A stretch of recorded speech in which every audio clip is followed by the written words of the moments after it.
back in Chandler. No, just one, just one.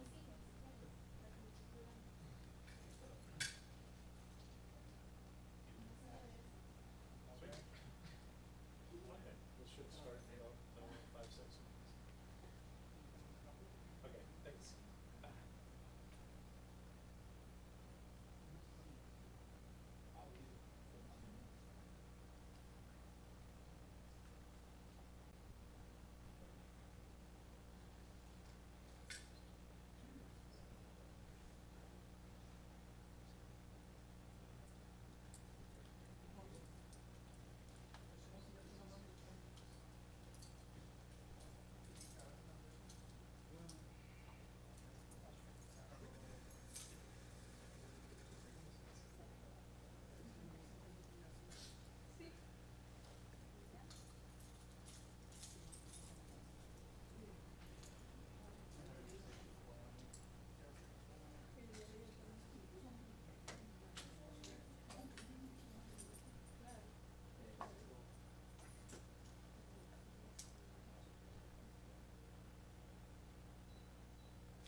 Nice to see you. How's it been? Trying to stay busy. Yeah. Not bad. Also very busy. Yeah, definitely. Check 1 2, mic check 1 2. How does it sound? 1 2 3, mic check 1 2. One more time. Check 1 2, mic check 1 2, check 1 2. That one too.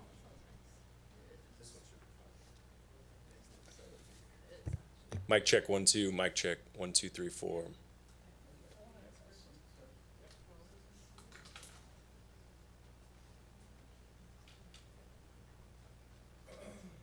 How are you? Good. How's it going?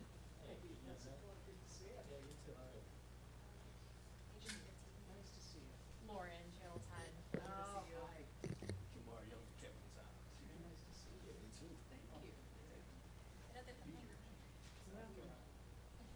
We aren't. It's a little different on our end, but we're damn glad.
No, not there.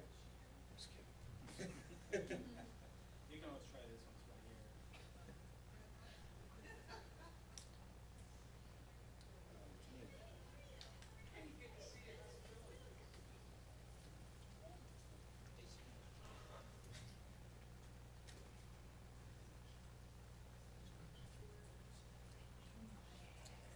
Afternoon, everyone. Is everyone ready? All right. I'll just ask you to please use the microphone so that those who are watching on Facebook can hear your questions, please. And then also please be mindful of each other's questions. We have a lot coming in as far as questions, so we try to avoid her having to answer the same question over and over. So please listen to each other's questions. And she'll be right with you. Well, limited amount of time today. Oh, that's right. She's got 20 their duties to attend, so please be mindful of that as well.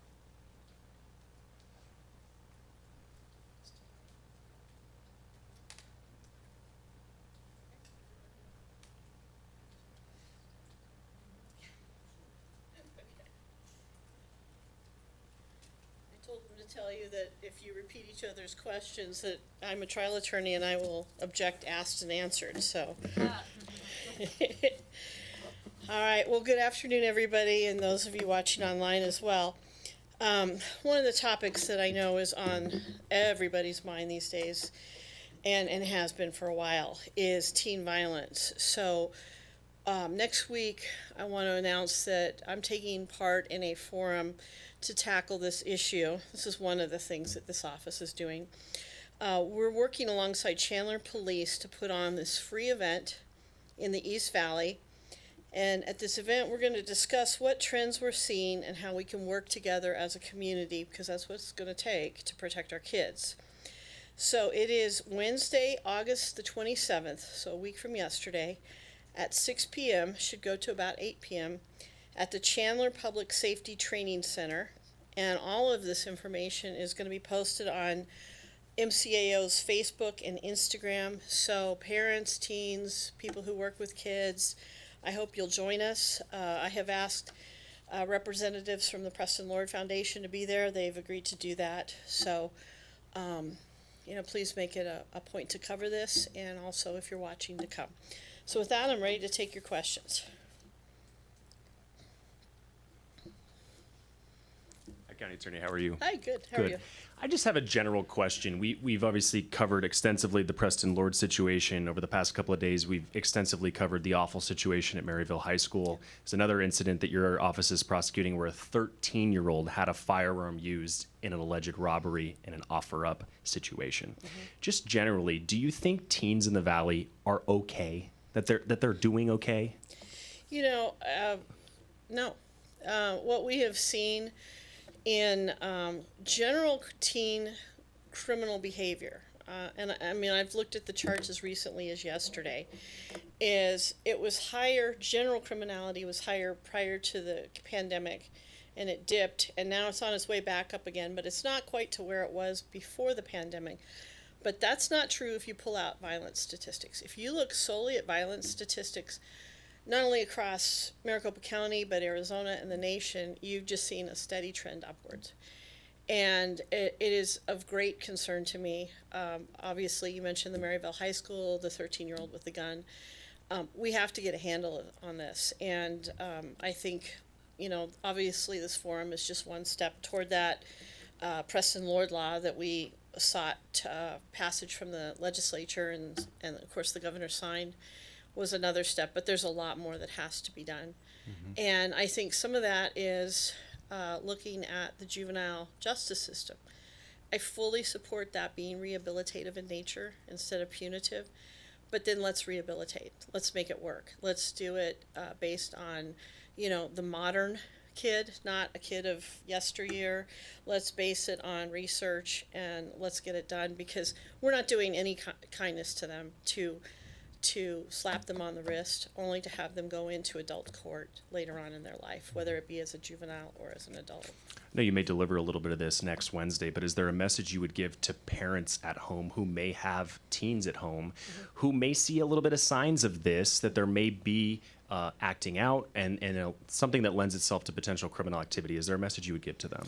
Yeah, I mean, don't bury your head in the sand. And, government, and I said this morning, I was at another function, government is a poor substitute for the family. And the family, when they see those early warning signs, seek help, get resources for your kid, because you're ignoring it doesn't make it go away, and eventually it's going to really be problematic. I've said this before about the Preston Lord case.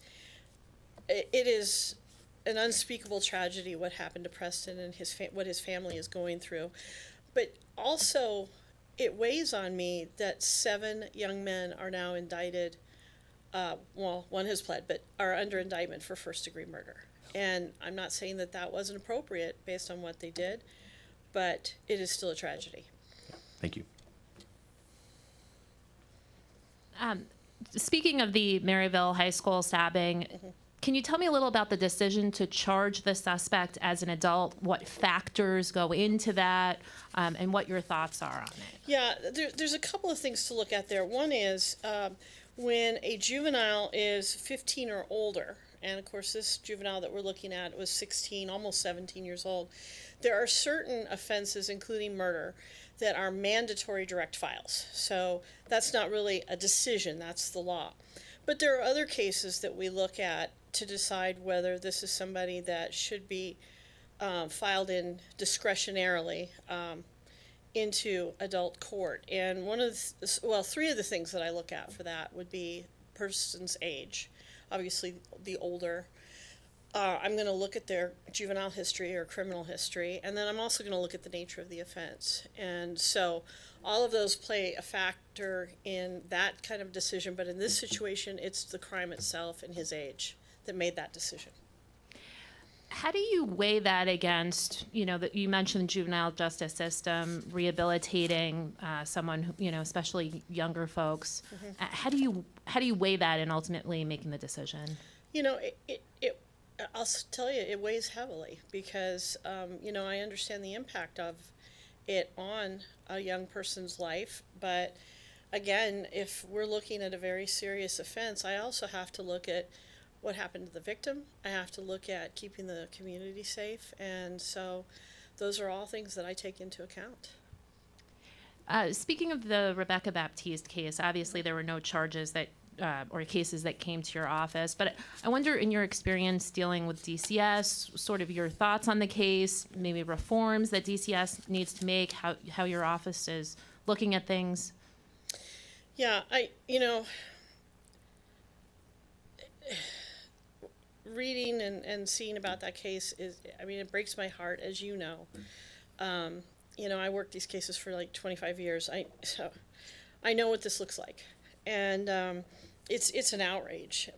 One thing that I would caution, though, is, before we start making changes, stepping in and tearing things down, we really need to get to the bottom of what happened.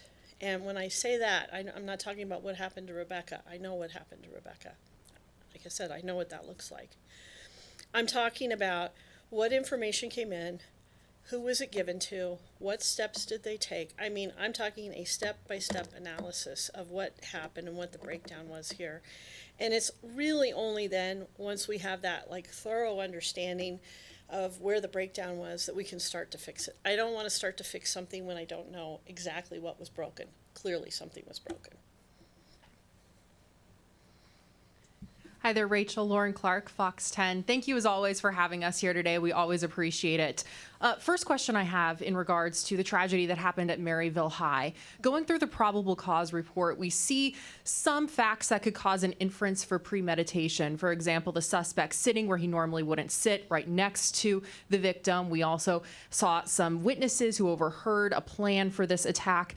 Right now we have second-degree murder charges, but could we expect first-degree murder charges in this case in the future? That's what was submitted to our office, was second-degree murder, but we always keep an eye open for that.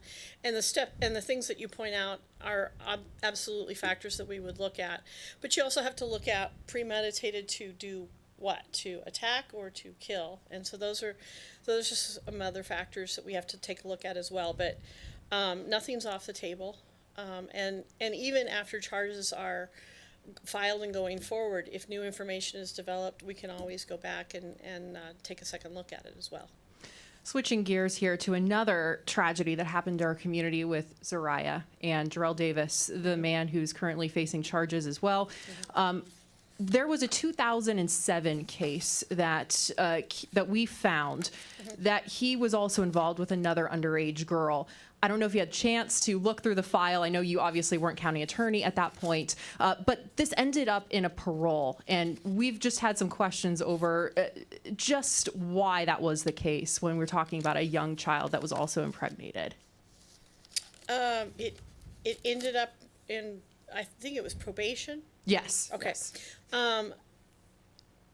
I'd have to look at the details of that. I haven't read it. What I can tell you is Obviously, back then, we were dealing with two individuals who were much closer in age than we're dealing with right now. So that could have been a factor. I'm speculating here. But that would be just sort of off the top of my head, my thought. And this also was back in 2007. So, I mean, this was a while ago So, as well. 18 years ago. Exactly. Yes. Yes. And also with that case, have you looked at the possibility of other charges? Any indication to the county's office that there was a trafficking going on of younger girls, for example? We have looked at a number of things related to this in addition to the homicide that you're aware of, and all of that is under review at this time. So yes, I'm aware of what you're talking about. Thank you. Hello, I wanted to ask you about the task force that you're working on with Senator Karen Warner in regards to, the Rebecca Baptiste case and just the child abuse protocols within the state. I wanted to ask, I know you sat down with the senator recently. What were some of the biggest weaknesses that you noticed within the tools and the questionnaire that currently exists for reporting those cases? Well, keep in mind, this was a very preliminary discussion that she and I had. Obviously, really, the discussion was, we have to get to the bottom of this. So we're way too early on. These are great questions. I mean, but we're way too early on to say where the failure was. What I can say is this, in terms of looking at this case, one of the things that I'm going to look at personally is the process of getting it through the hotline process and then into the joint investigation as criminal conduct process, how that went, did it go? And that's one of my inquiries that I'm going to be making. Overall, what do you hope to accomplish, hope to see this task force accomplish as it, starts its work and work with the Joint Oversight Committee and ultimately presents those recommendations to the legislature? Well, it's going to be up to Senator Warner what to do with the findings of the task force, but my personal hope is to get a very deep dive into these situations and look and see what happened, what needs to be addressed, what needs to be fixed. Clearly, something has to be fixed. Okay, thank you. Hey, good afternoon. Hey. With Justice of the Peace Kissel ruling in the ASU Gaza protesters case, the defense met its burden in the anti-SLAPP motion. I have two questions. The first one is, I was curious if you can explain why the office wasn't or didn't pursue a plea deal for the protesters in this one. Well, actually, that's incorrect. 3 individuals out of the 68 who have been charged with Class 3 misdemeanor trespass have entered into a plea deal. Other offers have been made. I'm not going to go into the details of that because those are pending. So that's not actually accurate. Got it. I read that somewhere. Thanks for clarifying. And the other question is, with that ruling, do you intend to challenge the ruling, and are you ready to testify if it comes to that? We're proceeding to get ready for it. We are, looking at the details of the ruling that the Justice of the Peace made, and if we need to put more on the record, we will. If I need to testify, I will. All right, thank you. Hi. A number of readers have asked why the alleged stabber for the Maryville case wasn't charged with first-degree murder. I know that you've already addressed that. It's early and everything's on the table. So but I don't have to object, asked, and answered. Right, exactly. Gotcha. But I was wondering if you could at least give sort of a layman's description of that, like what your office needs to meet to see reasonable likelihood of conviction in a first-degree murder case versus a second-degree murder case, not in relating to this particular case necessarily. Yeah, in general, I mean, the statute for first-degree murder, not talking about felony murder, I'm talking about premeditated first-degree murder, requires that there is an intentional knowing desire to kill and that it was thought about in advance. So we're going to be looking for evidence that supports that a jury of 12 people would accept unanimously beyond a reasonable doubt. So whatever that entails is that what we're going to be looking for. But again, Nothing's off the table at this point. We're gonna be looking at it. We're very young in this case, and so additional information could come in that we'll reconsider. But that was what was submitted to us by the police department. Gotcha. And then switching gears to a probably much older case, I know with Cujo Young, his 2020 armed robbery case, I believe got pushed back to at least 2026. I think he initially indicated that he wanted to represent himself, and then now has new counsel and wishes to stay with that counsel, and was just wondering if you had any thoughts on how long this case has been going on, and the fact that, you know, we're going now almost 6 years into a case that, you know, is just essentially 2 charges of armed robbery and attempted armed robbery. Yeah, I know that we responded to that issue in writing, and so that pretty much sets forth my office's position on that. What I can say is that as somebody who has, you know, been a practicing prosecutor for decades, sometimes the length it takes to get a case to trial is extremely frustrating. And, you know, it's frustrating for the victims, and it's certainly frustrating for the prosecution.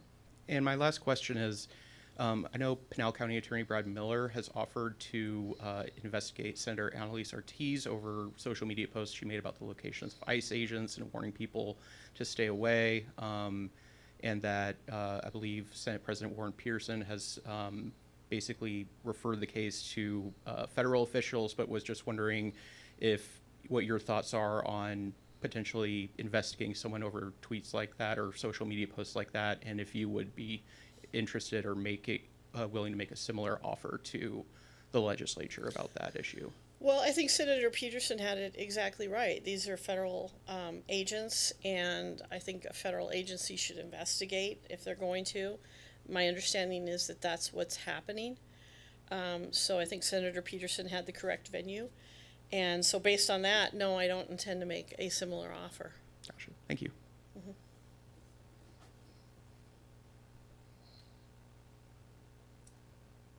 You sure? Okay. All right, thanks a lot. Have a good afternoon, everybody.